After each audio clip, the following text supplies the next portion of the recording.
Okay, we're going to go ahead and start with 2.3 patterns and nonlinear functions. Just like linear functions, nonlinear functions can be represented using words, tables, equations, sets of ordered pairs, and graphs. So let's look at the difference. A linear function is what it is. It's what it says, line. So everything that is graphed as a straight line is linear. The only exception to that would be a vertical straight line. So a line that is going straight up and down, like this one right here, would not work.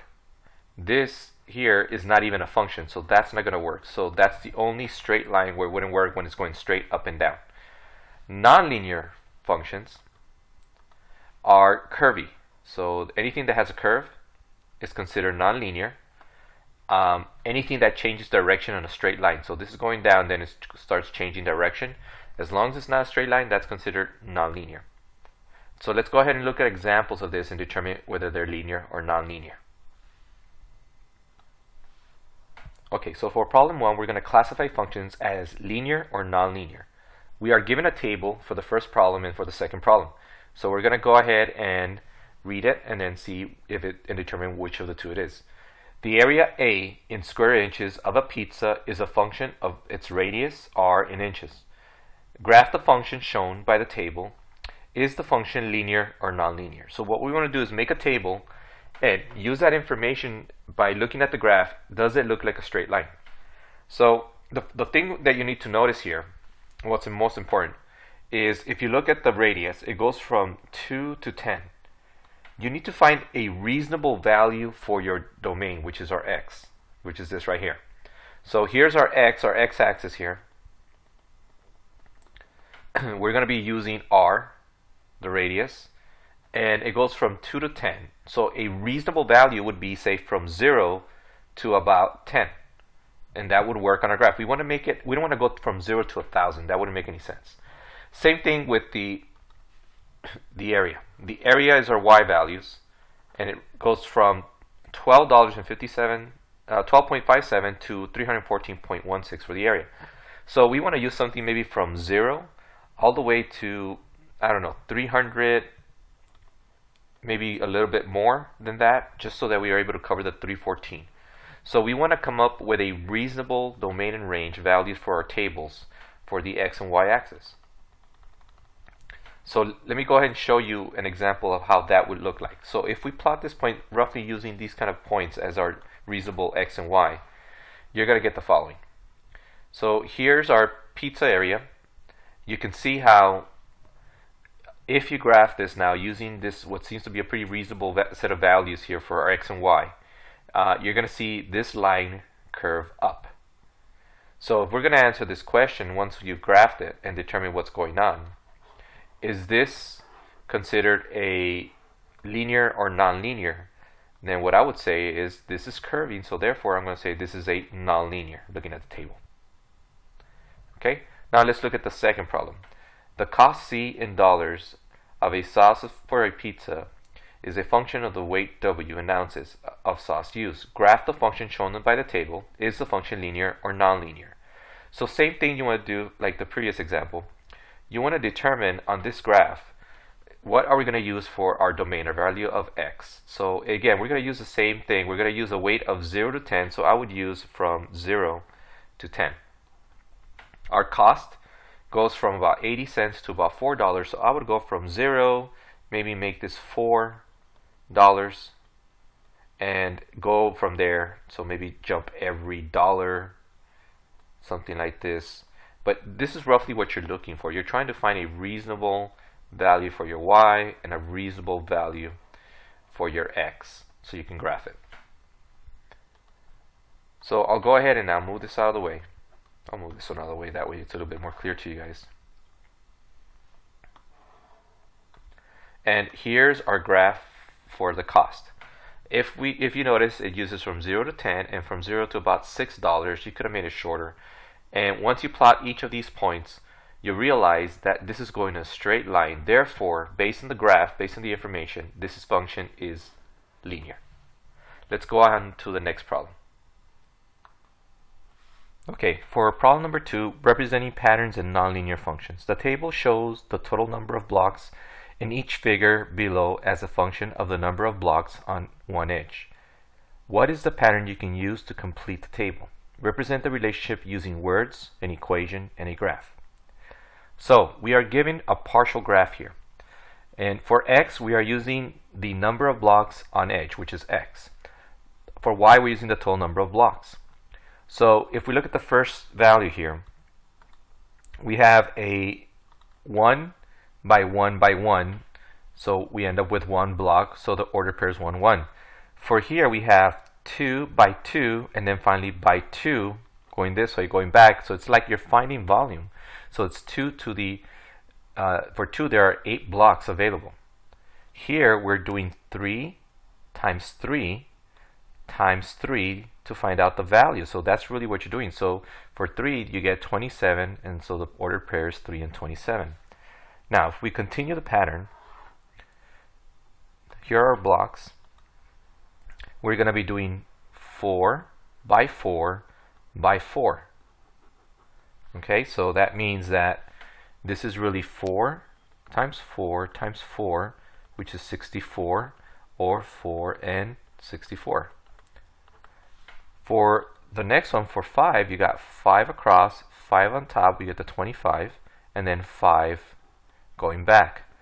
Okay, we get a total of 5 times 5 times 5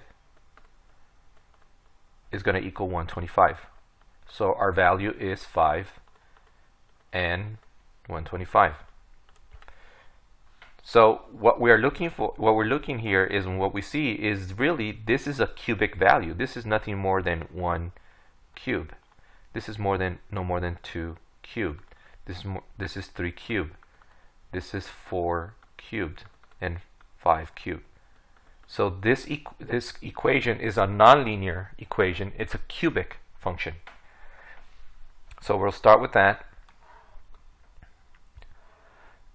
In words, the total number of blocks y is the cube of the number of blocks on the edge x. Therefore, the equation is going to be y equals x cubed.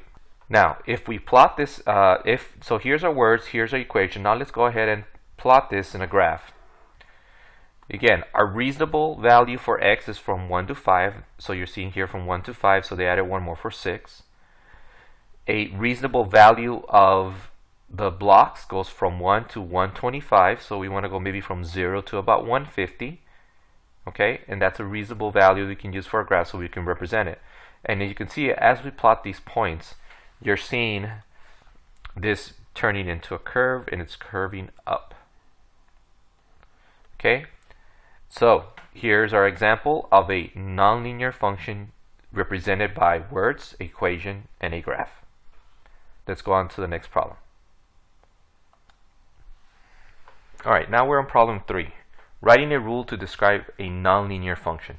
What they mean by rule is they're asking what is the function itself. What can we come up with as y equals? Y equals to what? Let's find out the function itself. So the ordered pairs are 1 and 2. So we're going to go ahead and put in 1 and 2 for x and y, because we know this is going to be our x, this is going to be our y, x, y, and so forth. And we're going to go ahead and put those points on the table. So 1 and 2, 2 and 4. It would be 3 and 8, 4 and 16, and 5 and 32. And we want to come up with possibilities of what could be the function. This is the way you want to do it. You want to start with the first one. So I'm going to go ahead and highlight this. I want to focus on the first one. Okay, 1 and 2. How can I come up with a function that could give me from a 1 for x and give me a y of 2? So the first one is probably the easiest. I could say that y could be equal to the value of x, which is 1. And what else would I need to get it to 2? Well, I can add a 1. So that could be one of the possibilities. Or I could say that y is going to equal to, let's say we do 2. So we'll do 2 times the value of x. Because if I multiply 2 times 1, 2 times 1 would give me 2, so that would work to get a y of 2.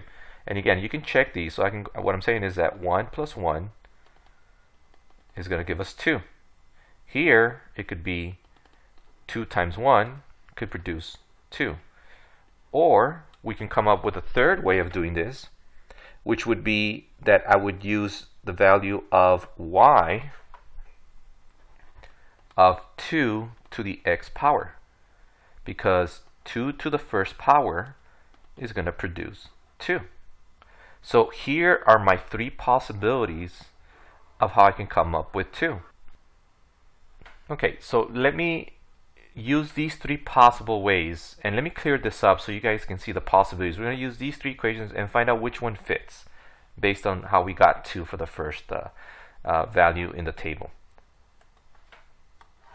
So here are our possible values. Our possible values could be y equals 2x, y equals x plus 1, or y equals 2 to the x. So let's test each of these out. So if I go to the second one, I'm going to go ahead and start with 2. So I'm going to plug in 2. So 2 times 2, did that give us 4? It did. So this could still be the answer. So this one's good.